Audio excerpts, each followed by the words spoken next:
13 तारीख को होने वाले बिहार में इस उपचुनाव से कई सारे नेताओं का करियर सीधे तौर पे प्रभावित होने वाला है। और आज मैं उन 4 नेताओं के बारे में आपको बताने वाला हूं जिनका इस उपचुनाव से सीधा संबंध है। और अगर वो इस उपचुनाव में फ्लॉप हो जाते हैं तो समझ जाइए उनके राजनीतिक करियर के ऊपर ग्रहण लग जाएगी।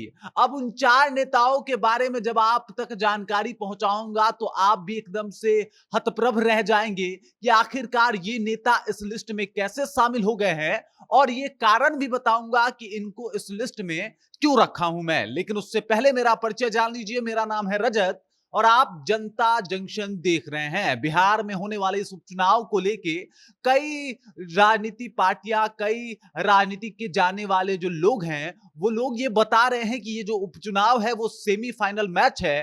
फाइनल 2025 के विधानसभा चुनाव में होगा और इसका जिक्र लगातार किया जा रहा है।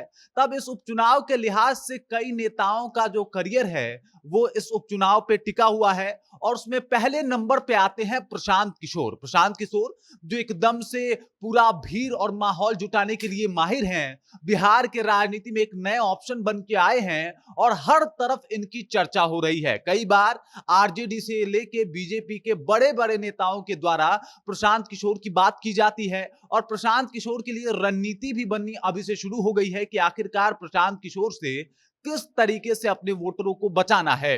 प्रशांत किशोर वोट बनाने में, प्रशांत किशोर माहौल बनाने में, प्रशांत किशोर जो एक तरीके से कहा जाता है कि लोगों को अपने तरफ खींचने में एकदम माहिर है। लेकिन देखना यह होगा कि इस उपचुनाव में वो चारों सीटों पे जहां जहां अपने प्रत्याशी उतारे हैं वहां पे उनकी क्या स्थिति होती है। और उसके बाद यह तय किया जाएगा कि प्रशांत किशोर जो माहौल बना के आए थे कि इस बार तो एकदम से वो बिहार की मानचित्र को बदल देंगे, राजनीतिक धारा को बदल देंगे, तो क्या प्रशांत किशोर वो करने में सक्षम हो पाते हैं या फिर उनकी जो ये सोच है वही बदल जाएगी।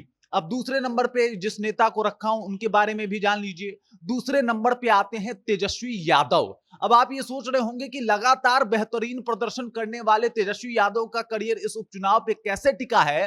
तो आप इस बात को समझिए कि तेजस्वी यादव बेलागंज में जाके खुद कहते हुए नजर आ रहे थे कि भाई ये उपचुनाव जो है वो सेमीफाइनल मैच है, यहां पे जीतना बहुत इंपॉर्टेंट है। और अगर यहां पे जीतने में सक्षम हो जाते हैं तेजस्वी यादव तो आने वाला विधानसभा चुनाव जो है उनके लिए आसान दिखाई देगा।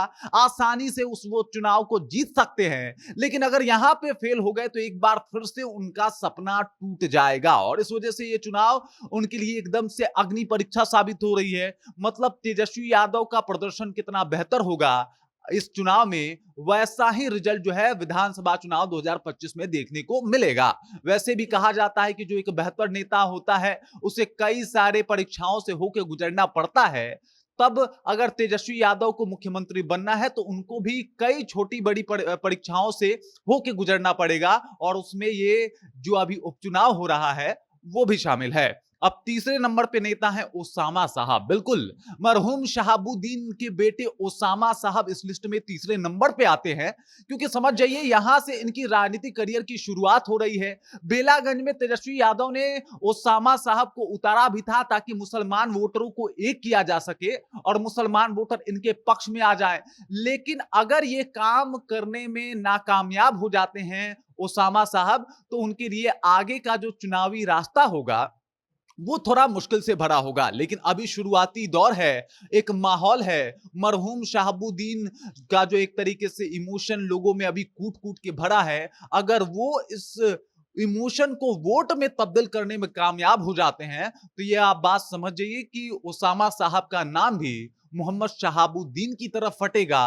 और उनकी भी चर्चा बिहार की राजनीति गलियारों में उनके पिता की तरीके से ही होगी। लेकिन अगर ऐसा करने में नाकामयाब हो जाते हैं ओसामा साहब तो उनके लिए एक मुश्किल जो है वो और बढ़ जाएगी, उनके लिए एक समस्या और बढ़ जाएगी। और अभी वो नए हैं राजनीति में, अभी अभी उन्होंने अपना कदम रखा है। तो इस वजह से जो भी उनका पहला चुनाव होगा, किस तरीके से उसकी रणनीति बना रहे हैं, किस तरीके से काम कर रहे हैं, तो ये देखना भी काफी दिलचस्प होगा।